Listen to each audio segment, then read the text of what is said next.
Assalamualaikum warahmatullahi wabarakatuh. Salam dan bahagia guru penggerak. Guru bergerak Indonesia Maju. Perkenalkan, saya Komarudin, CGP Angkatan 11 dari UPTD SD Negeri 15 Pemali, Kabupaten Bangka, Provinsi Kepulauan Bangka Belitung. Pada kesempatan kali ini, saya akan menampilkan aksi nyata saya pada modul 1.4 mengenai budaya positif di sekolah. Adapun rangkaian kegiatan aksi nyata saya berawal dari latar belakang, bahwasanya kesadaran akan pentingnya pendekatan yang mendukung perkembangan emosional dan sosial murid, di mana metode disiplin positif tradisional yang berfokus pada hukuman seringkali tidaklah efektif.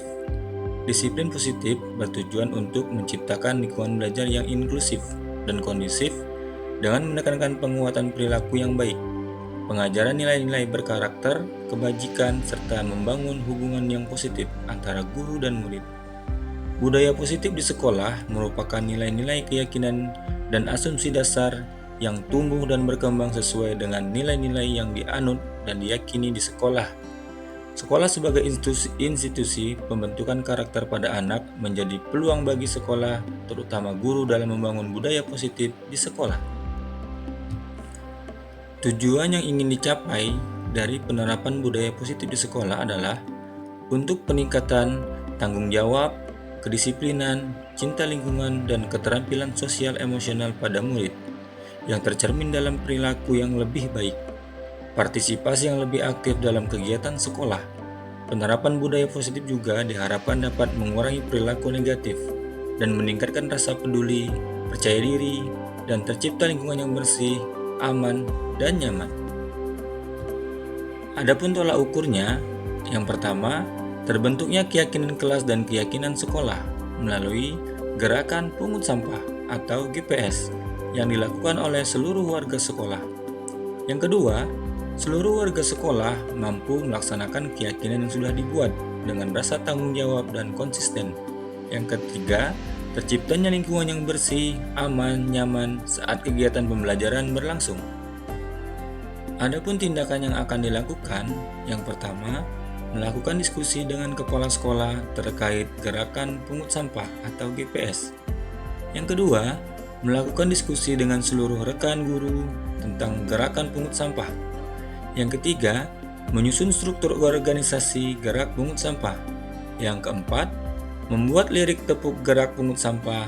Yang kelima, menyampaikan kepada murid dan seluruh warga sekolah tentang cara memilah sampah, tujuan dan manfaat dari gerak pungut sampah. Yang keenam, melaksanakan gerak pungut sampah dimulai dari lingkungan kelas dan lingkungan sekolah. Adapun dukungan yang dibutuhkan adalah yang pertama, seluruh warga sekolah berperan mendukung gerak pungut sampah. Yang kedua, ketersediaan sarana penunjang berupa sapu, tong sampah sesuai jenis sampah, spanduk atau mading, sarana pengolahan sampah lainnya. Berikut ini adalah kegiatan diseminasi yang telah saya lakukan kepada rekan guru di sekolah terkait pemahaman budaya positif. Assalamualaikum warahmatullahi wabarakatuh. Selamat pagi Bapak dan Ibu guru saya. Alhamdulillah pada pagi hari ini kita masih bisa berkumpul di ruangan ini dalam acara kegiatan diseminasi budaya positif. Adapun susunan acara pada pagi hari ini adalah 1. Pembukaan, 2. Menyanyikan lagu Indonesia Raya, 3. Sambutan sekaligus pembuka acara, 4. Penyampaian materi diseminasi, yang terakhir penutup. Sebelum memulai acara kita pada pagi hari ini, dapat bersama-sama kita membaca basmalah terlebih dahulu. Cara selanjutnya menyanyikan lagu Indonesia Raya. Hadirin dimohon untuk berdiri.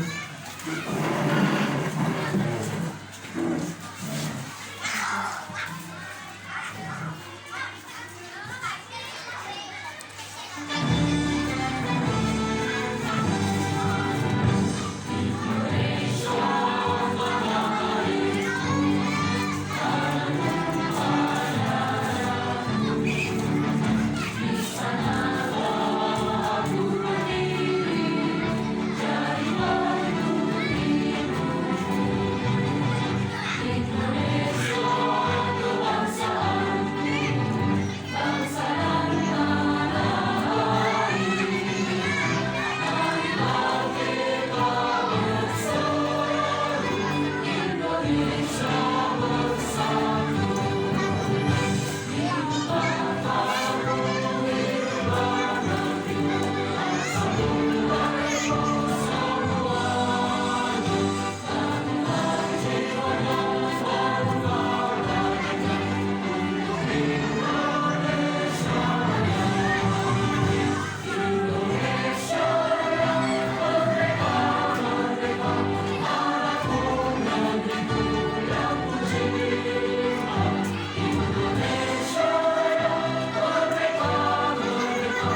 Eh,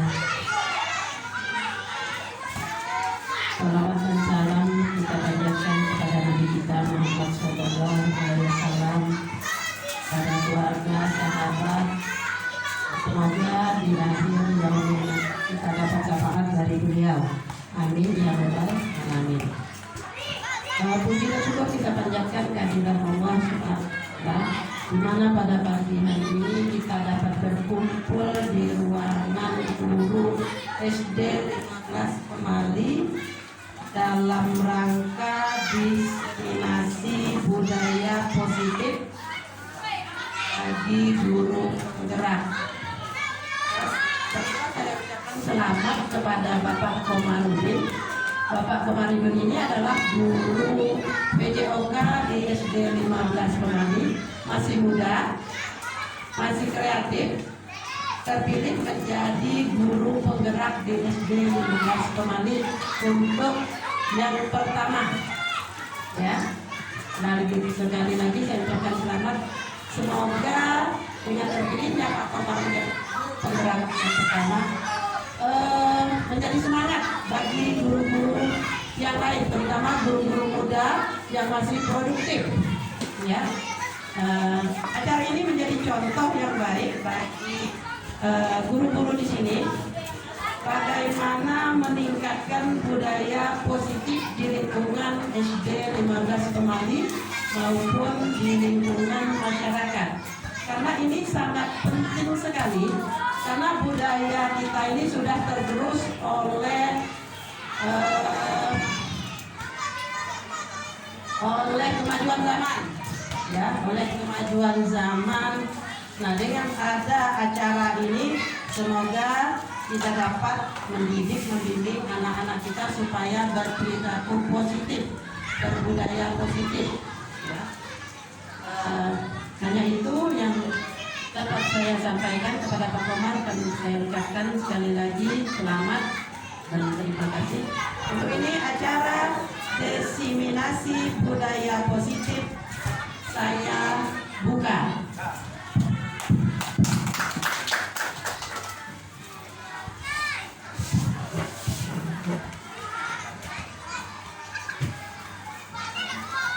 Terima kasih kepada menjelaskan persampaingannya. Acara selanjutnya penyampaian materi diseminasi yang akan disampaikan oleh Bapak Komarudin. Kepada Bapak Komarudin kami silakan. Kepada Bapak Komarudin kami silakan.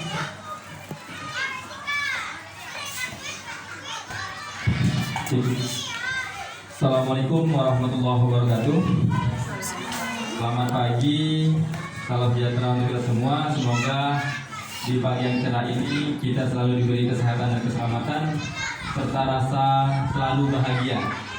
Baik Bapak Ibu, pada kesempatan kali ini yang pertama-tama saya ucapkan banyak terima kasih karena sudah merelakan waktunya untuk hadir di ruangan ini.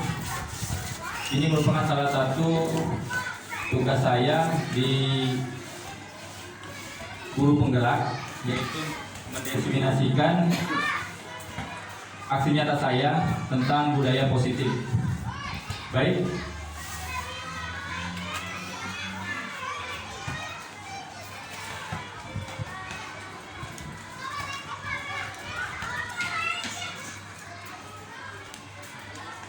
sebelum kita lanjut ke materinya, ada kesepakatan forum diskusi yang akan kita sepakati bersama. Di antaranya itu pada saat berlangsungnya kegiatan ini kita harus mempunyai kesepakatan terlebih dahulu. Nah, di antaranya adalah izin saat hendak keluar dari kelas atau ruangan ini. Yang kedua, menjadi pendengar yang baik.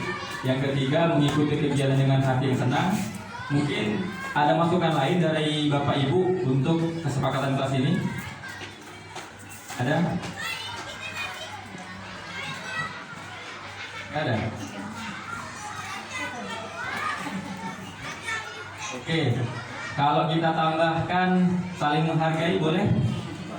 Boleh, oke. Oke. Karena pembahasan kita cukup banyak, Jadi saya percepat, kita langsung ke pembahasan. Ada 7 pokok pembahasan pada pagi hari ini yang akan saya sampaikan. Yang pertama yaitu adalah perubahan paradigma pembelajaran. Yang kedua adalah disiplin positif. Yang ketiga adalah motivasi perilaku manusia. Yang keempat ada keyakinan kelas. Yang kelima ada kebutuhan dasar manusia. Yang keenam ada posisi kontrol guru. Dan yang terakhir adalah segitiga restitusi. Mungkin ada beberapa dari sini yang nampaknya belum pernah kita ketahui. Semoga ini nanti dapat bermanfaat bagi kita semua. Baik Bapak Ibu, sebelumnya saya perkenalkan dulu, saya termasuk calon guru penggerak angkatan 11 dari Kabupaten Bangka.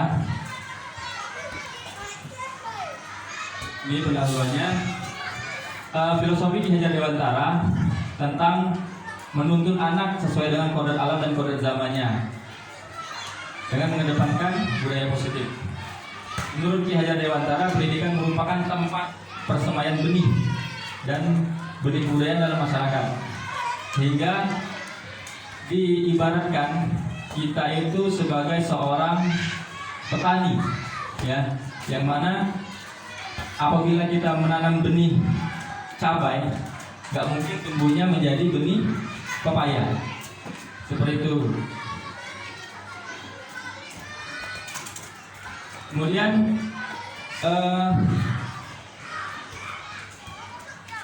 budaya positif merupakan perwujudan nilai-nilai atau keyakinan universal yang diterapkan di sekolah. Budaya positif dapat mendorong murid untuk mampu berpikir, bertindak, dan menciptakan sebagai proses memerdekakan dirinya sehingga murid-murid mampu mandiri dan bertanggung jawab. Seperti yang saya sampaikan tadi, ini adalah 7 konsep inti dalam budaya positif itu sendiri. Kemudian yang pertama adalah perubahan paradigma belajar. Paradigma lama tentang pembelajaran adalah pembelajaran menggunakan paradigma lama yang dilaksanakan berdasarkan langkah-langkah sebagai berikut. Yang pertama adalah orang mentransfer pembelajaran secara mudah dengan pembelajaran konsep abstrak dan konsep yang tidak berhubungan dengan konteks. Pembelajaran merupakan penerima pengetahuan, itu termasuk dari paradigma lama. Kemudian pembelajaran itu bersifat behavioristik. Kemudian pembelajaran itu dalam keadaan kosong yang siap diisi dengan pengetahuan. Keterampilan dan pengetahuan sangat baik diperoleh dengan terlepas dari konteksnya. Sedangkan paradigma baru pembelajaran yaitu orang sulit mentransfer pembelajaran karena memerlukan pembelajaran isi maupun konteks. Pembelajaran merupakan konstruktor pengetahuan yang aktif. Pembelajaran bersifat kognitif. Kemudian pembelajaran membawa kebutuhan dan pengalaman mereka ke dalam situasi belajar. Keterampilan dan pengetahuan yang sangat baik diperoleh dalam konteks yang realistis. Kemudian penilaian harus memiliki bentuk yang realistis dan holistik. Itu menurut Jan Hasen tahun 2006. Kemudian kita lanjut ke disiplin positif. Mungkin di sini Bapak Ibu disiplin positif. Coba saya minta tanggapan Bapak Ibu di sini. Apa sih sebenarnya disiplin positif itu? Ada yang mau menyampaikan argumennya? Apa sih disiplin positif? Ada yang tahu? Boleh? Mereka boleh.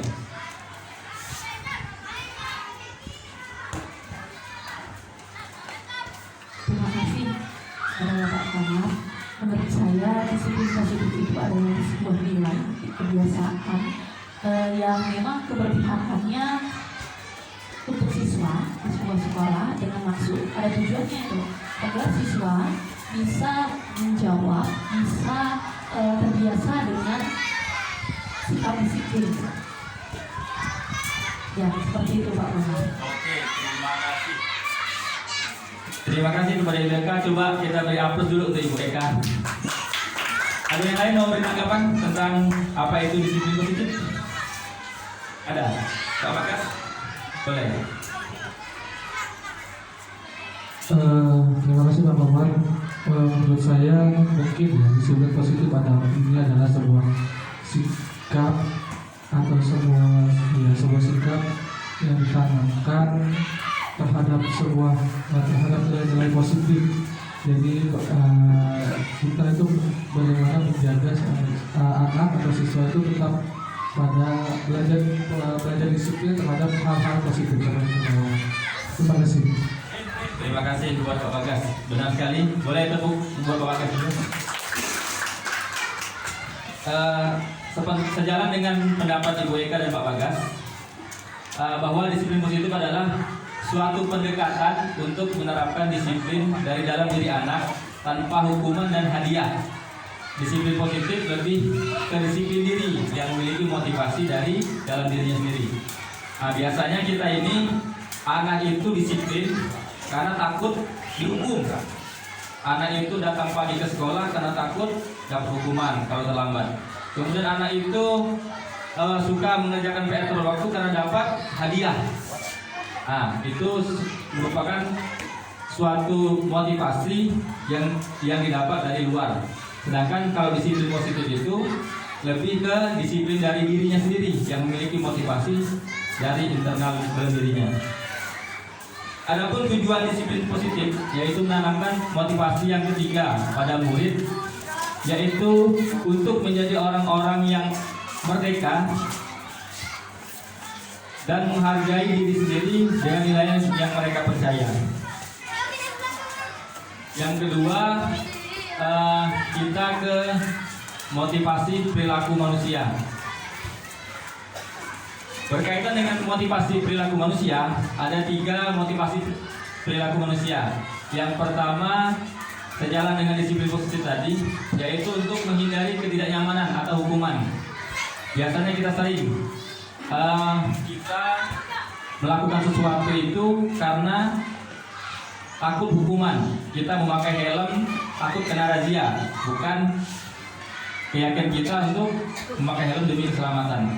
Itu yang pertama. Yang kedua, untuk mendapatkan imbalan. Oh, saya ini melakukan sebuah kebaikan hanya untuk mencari imbalan. Itu biasanya kita seperti itu.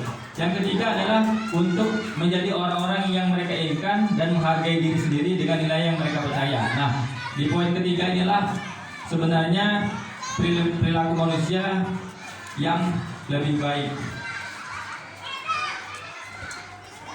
Kemudian mengenai kebutuhan dasar manusia, kita memiliki 5 kebutuhan dasar sebagai seorang manusia. Salah satunya ada yang bisa menjelaskan apa kebutuhan kita? Coba saya mau mendengar Ibu Misda. Apa satu aja kebutuhan Ibu? Ibu pengennya apa? Makan. Benar sekali Bapak Ibu. Makan. Makan itu termasuk kebutuhan dasar manusia, yaitu untuk bertahan hidup. Ada yang lain? Ibu kan bisa menyampaikan pendapatnya? Apa kebutuhan Ibu kan? Pakaian. Pakaian sama ya, termasuk kebutuhan hidup. Ada yang lain? Ibu Astalina apa? Rumah juga termasuk kebutuhan akan hidup, ya. Ada nggak yang butuh kasih sayang? Ada. Ibu Erma butuh kasih sayang? Ya. Ada nggak yang butuh perhatian? Ada. Pak Bagas butuh perhatian juga. Oke.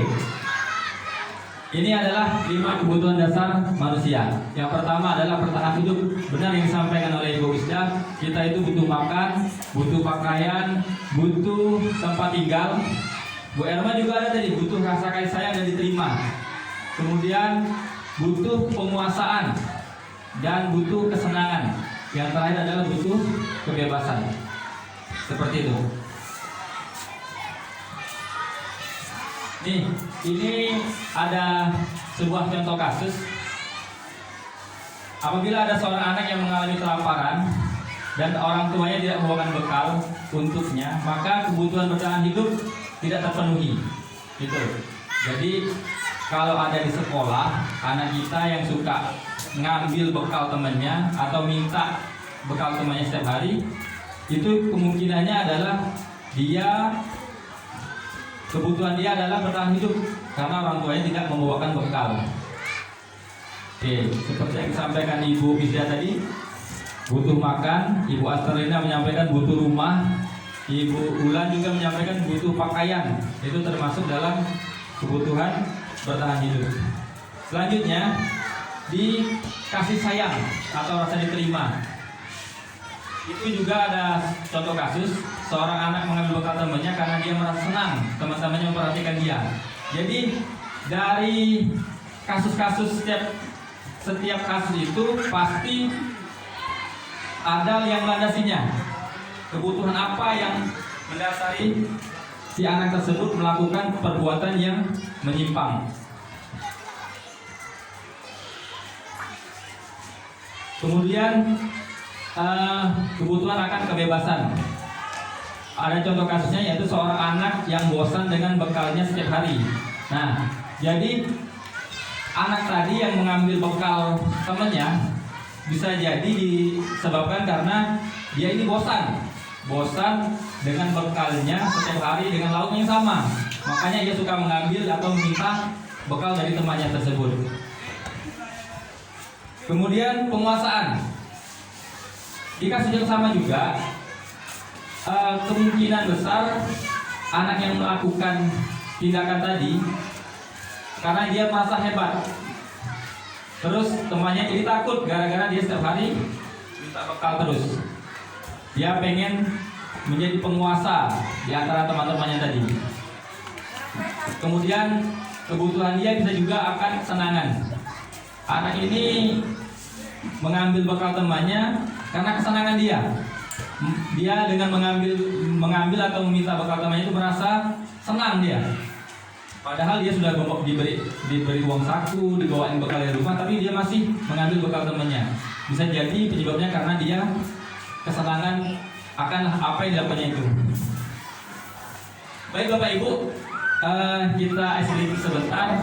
Tugasnya saya minta Bapak Ibu, nama SDK-nya adalah saling pandang 30 detik.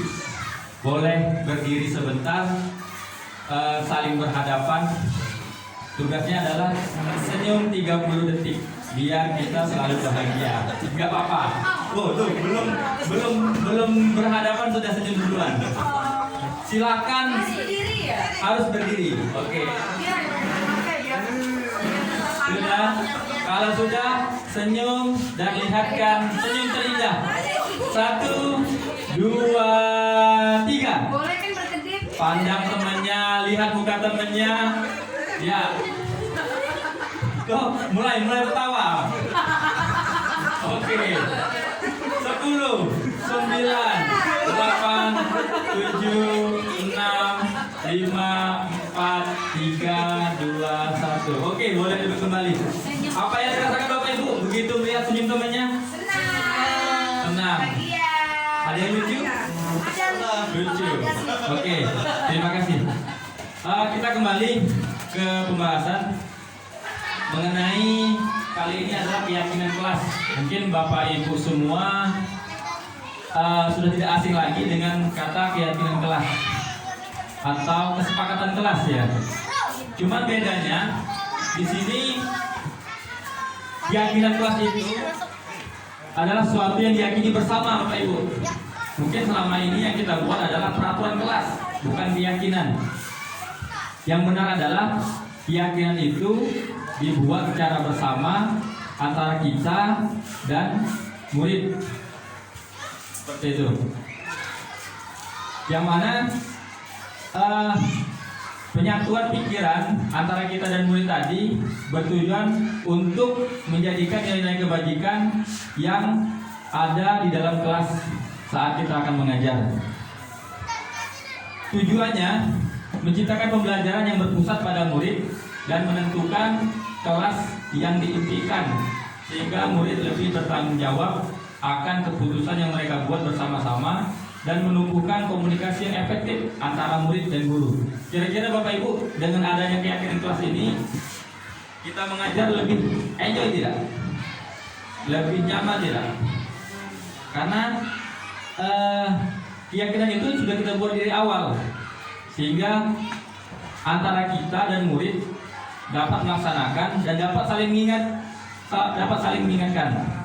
Seandainya kita lupa nih, diawali dengan berdoa, kita lupa mengawal doa, maka anak-anak bisa mengingatkan kita. Atau ketika anak lupa, kita sebagai guru dapat mengingatkan keyakinan kelas itu. Adapun langkah-langkah dalam menetapkan keyakinan kelas yang benar dan yang baik itu adalah kita mengubah peraturan menjadi kalimat yang lebih positif. Biasanya kita buat tuh, tidak boleh bising, tidak boleh berkelahi, tidak boleh mencontek. Nah, maka semua keyakinan-keyakinan tadi kita rubah dulu menjadi kalimat yang lebih positif. Misalkan kalau tidak boleh berkelahi, kita ganti menjadi saling menghargai dan saling menghormati. Kemudian setelah mengubah kalimat tadi, maka kita mencari peraturan menjadi nilai kebajikan dan keyakinan kelas.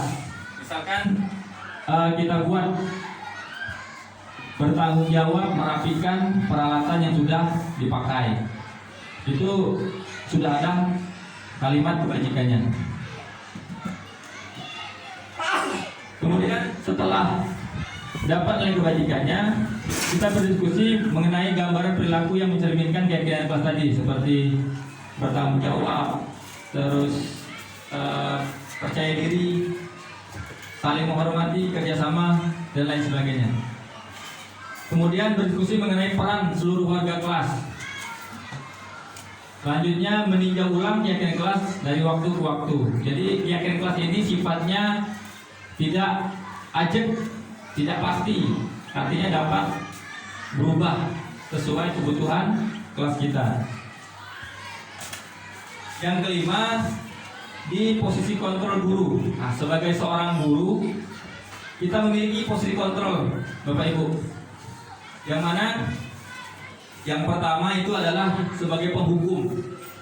Mungkin saat ini posisi kita ada di antara kelima ini.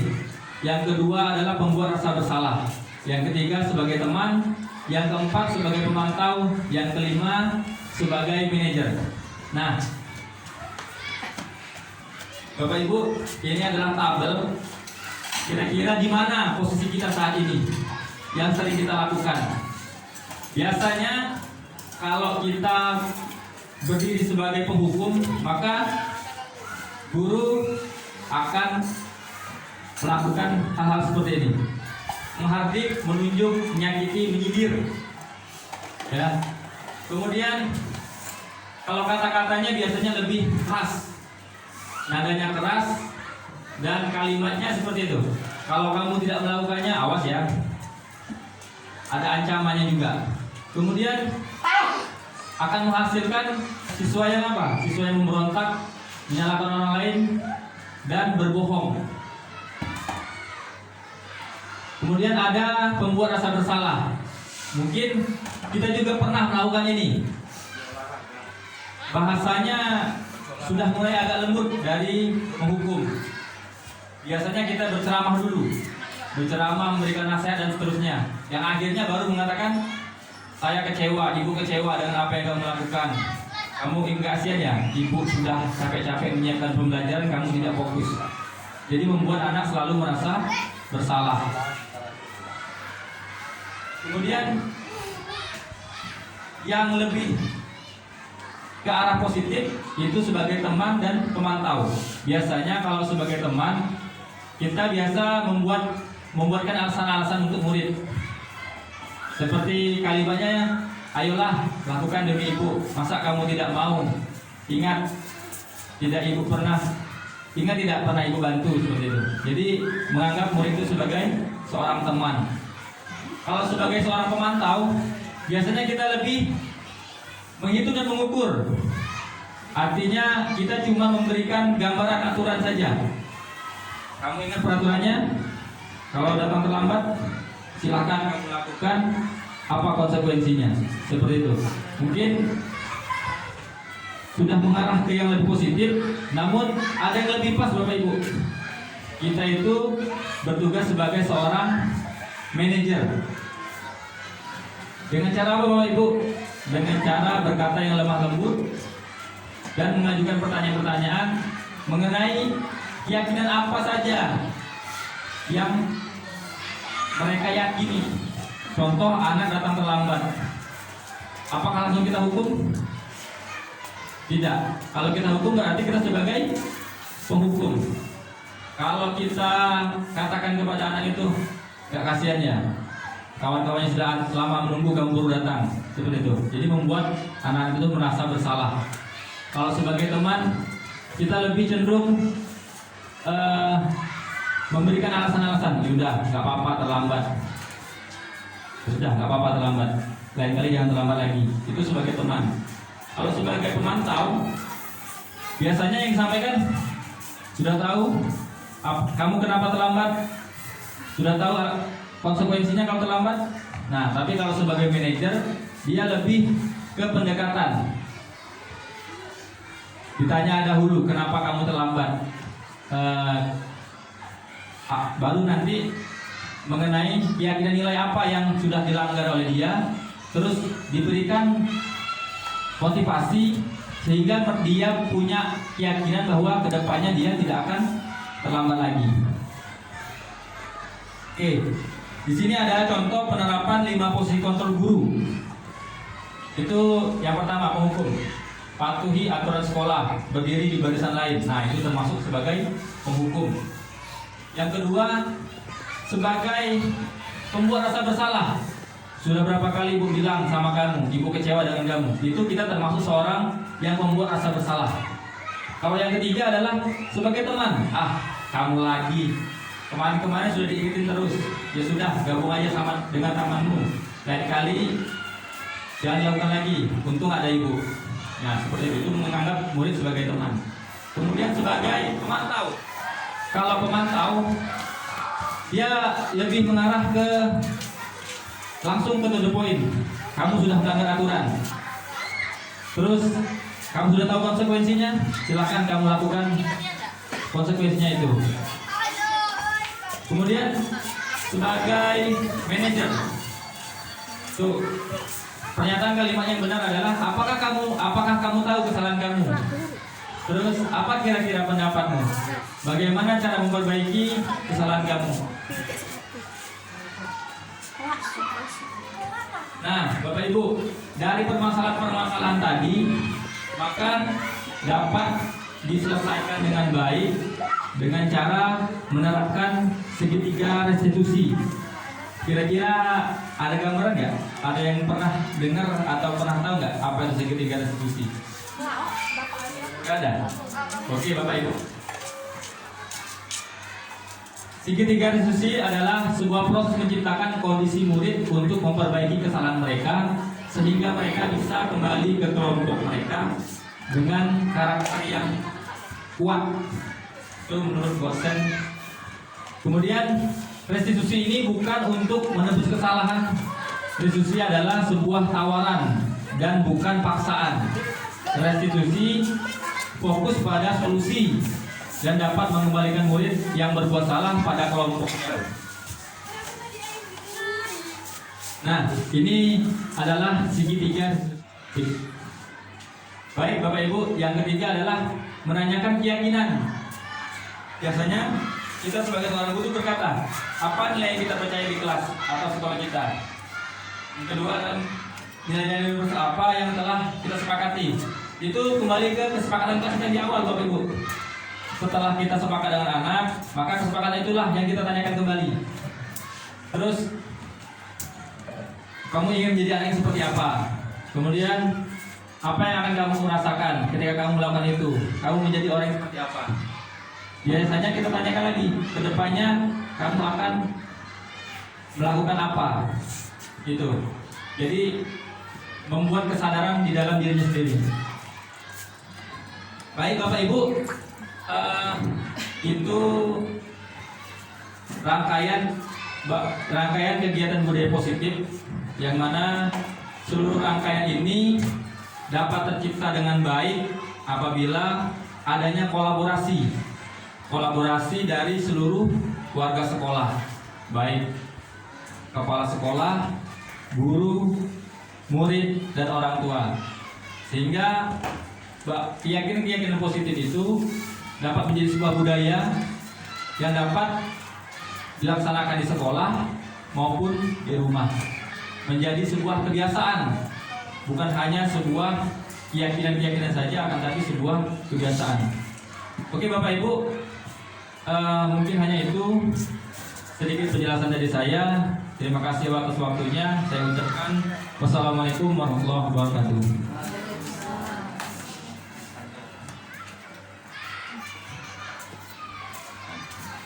Baiklah, selanjutnya kita akan masuk sesi tanya jawab. Kepada Bapak Ibu yang kira-kira memiliki pertanyaan langsung ditanyakan kepada Pak Komar. Kami silakan.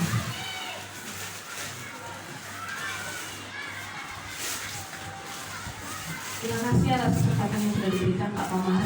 Ini seperti yang kita ini berbicara terkait dengan pengalaman mungkin di sekolah lain.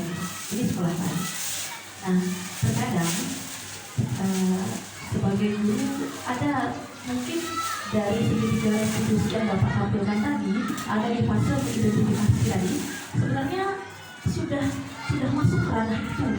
Kita bertanya ke siswa dengan cara yang baik, gitu ya, kenapa melakukan kesalahan seperti itu. Namun hilang luntur seketika image guru yang seperti itu ketika ada guru lain atau guru pengajar yang lain, gitu ya.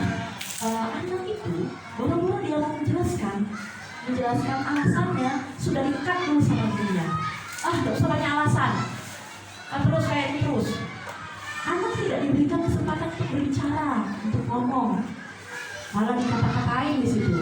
Menurut saya tidak setuju dengan itu sebenarnya. Tapi saya tidak bisa mempengaruhi, maksudnya tuh ngomong dengan rekan yang lain dengan cara yang mungkin perlu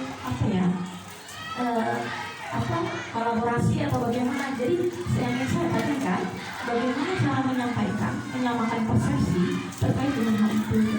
Tidak semua guru seperti yang Bapak Komar jabarkan tadi, dan untuk ini merupakan tugas yang sangat berat menurut saya.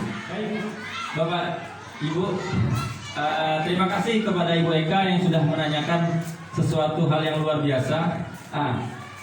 Itu merupakan sebuah PR besar bagi kita, yang mana seperti yang saya sampaikan tadi, sebuah budaya positif itu memiliki runtutan yang panjang. Dalam artian kita semua guru memiliki posisi kontrol kadang-kadang berbeda-beda. Ada yang menganggap teman, ada yang menganggap sebagai penghukum. Seperti yang disampaikan Ibu Eka tadi, di satu sisi Bu Eka sudah menerapkan posisinya sebagai seorang teman. Akan tetapi di guru lain dia mendapatkan posisi sebagai penghukum, langsung mengekat bahwa anak itu salah, harus dihukum, seperti itu. Nah, akan tetapi seperti yang saya sampaikan tadi, bahwa selayaknya sebagai seorang guru, kita itu harus berdiri di posisi sebagai seorang manajer.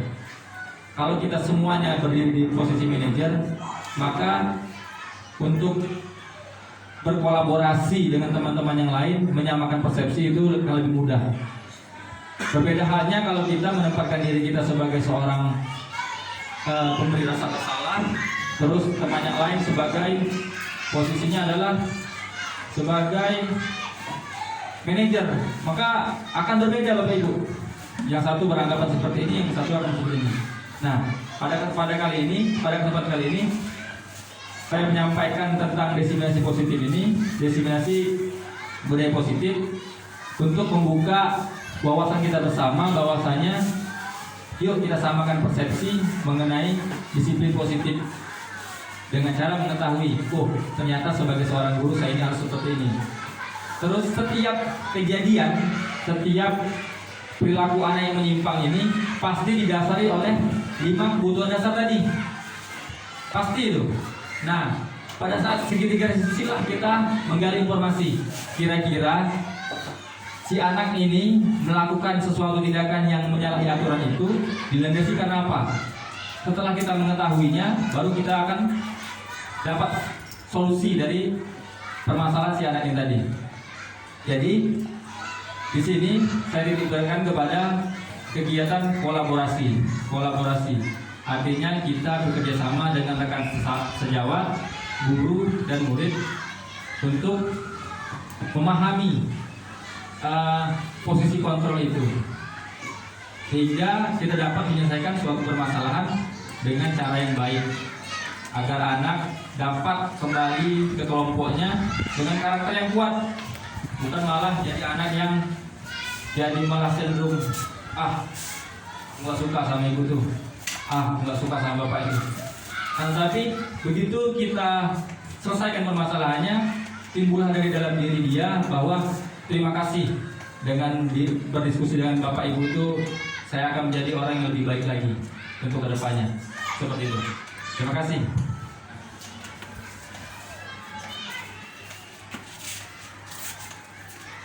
Terima kasih kepada Bapak Komar atas pemaparan tentang budaya positif. Hingga kita sampai di acara penutup, maka bersama-sama kita melepaskan nafas hamdalah. Demikian kegiatan kita pada pagi hari ini. Kurang lebihnya saya mohon maaf. Saya akhiri dengan wabillahi taufiq wal hidayah. Wassalamualaikum warahmatullahi wabarakatuh.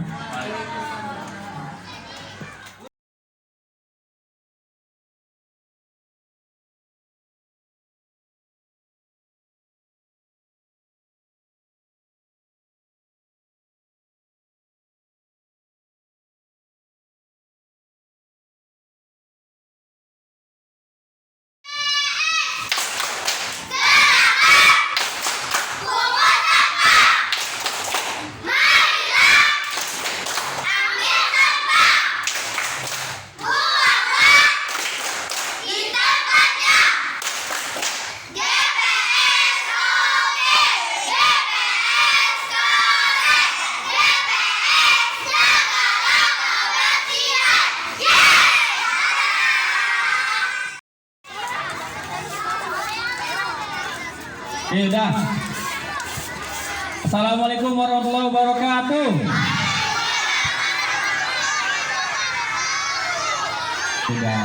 Oke. Masih semangat nggak pagi ini? Masih. Coba Pak Komar mau dengar tepuk libas yang paling semangat. Tepuk libas.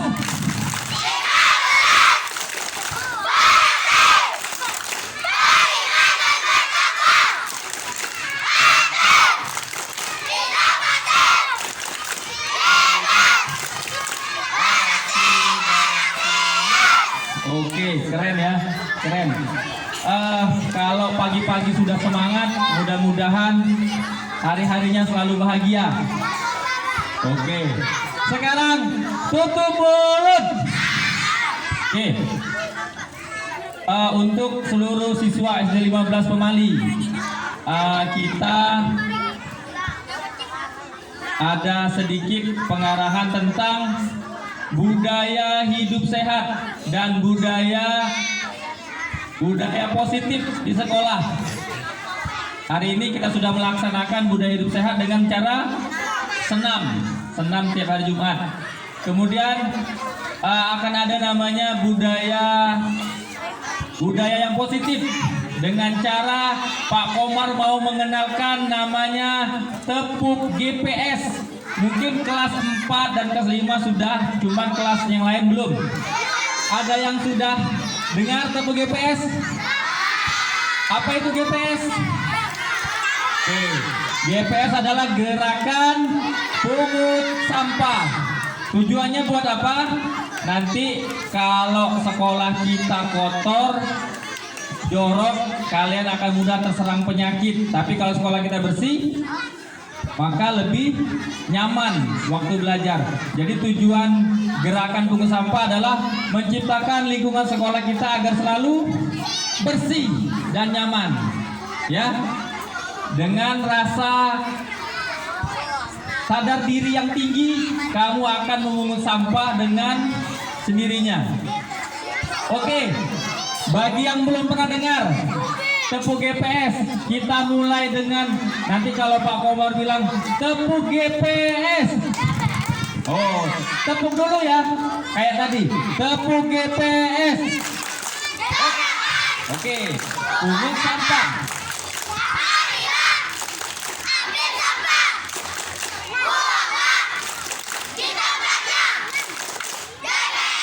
Oke.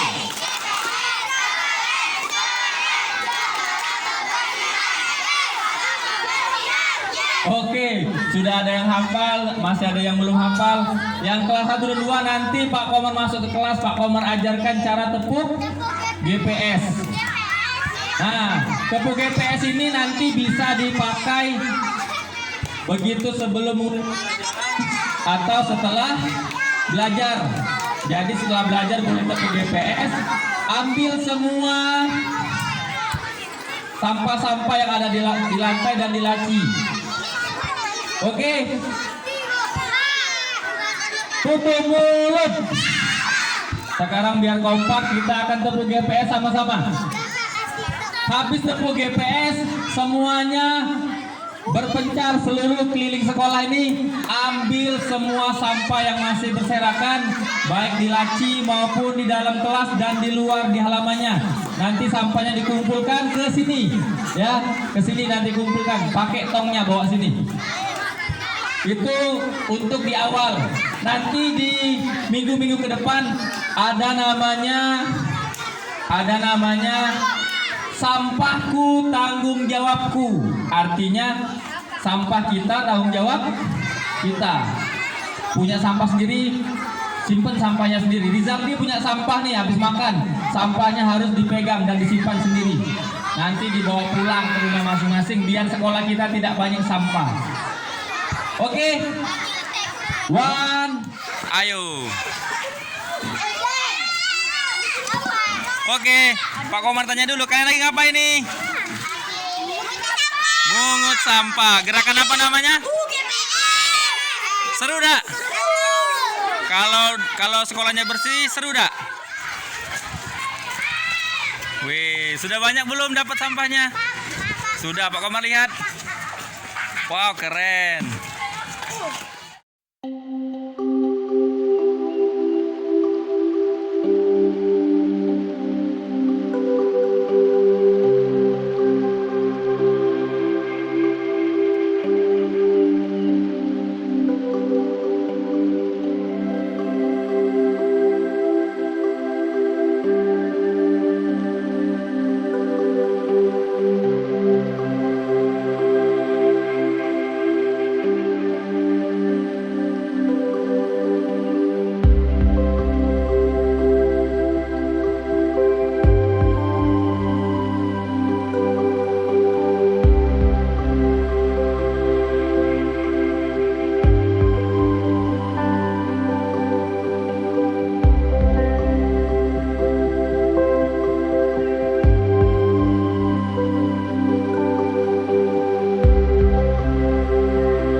Dibuat dari apa? Dibuat dari botol. Oh, botol bekas ya. Oke. Semoga bermanfaat. Dadah. Makan Pak. Makan Pak. Boleh.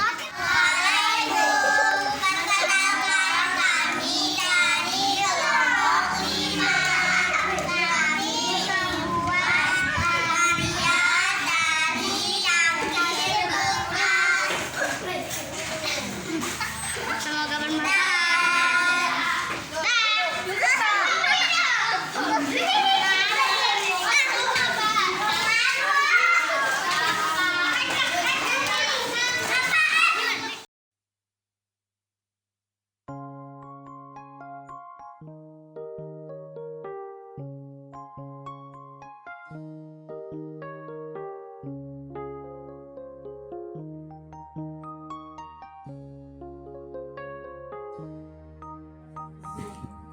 Semoga dengan penerapan budaya positif akan menumbuhkan nilai-nilai keyakinan dan kebiasaan yang berpihak pada murid.